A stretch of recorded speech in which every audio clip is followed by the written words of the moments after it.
1984 November 2-ന് Delhi cantonment പ്രദേശത്ത് 5 പേർ കൊല്ലപ്പെട്ട കേസിലാണ് സജ്ജൻ കുമാറിനെ കുറ്റവിമുക്തനാക്കിയത്. ക്രിമിനൽ ഗൂഢാലോചന, കലാപത്തിന് പ്രേരിപ്പിക്കൽ, കൊലപാതകം എന്നീ കുറ്റങ്ങളാണ് സജ്ജൻ കുമാറിനെതിരെ CBI ചുമത്തിയിരുന്നത്.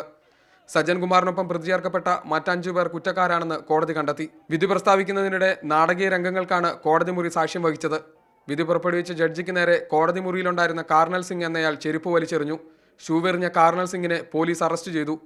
വിധിക്കെതിരെ കോടതിക്ക് പുറത്ത് വൻ പ്രതിഷേധം അരങ്ങേറി. സിഖ് സംഘടനകളാണ് പ്രതിഷേധവുമായി രംഗത്തെത്തിയത്. കർക്കർഡുമ കോടതിയുടെ വിധിക്കെതിരെ ഹൈക്കോടതിയെ സമീപിക്കുമെന്ന് കൊല്ലപ്പെട്ടവരുടെ ബന്ധുക്കളുടെ അഭിഭാഷകൻ അറിയിച്ചു. നാനാവതി കമ്മീഷന്റെ നിർദ്ദേശത്തെ തുടർന്നായിരുന്നു സജ്ജൻ കുമാറിനെ പ്രതി ചേർത്ത് 2005-ൽ CBI അന്വേഷണം ആരംഭിച്ചത്.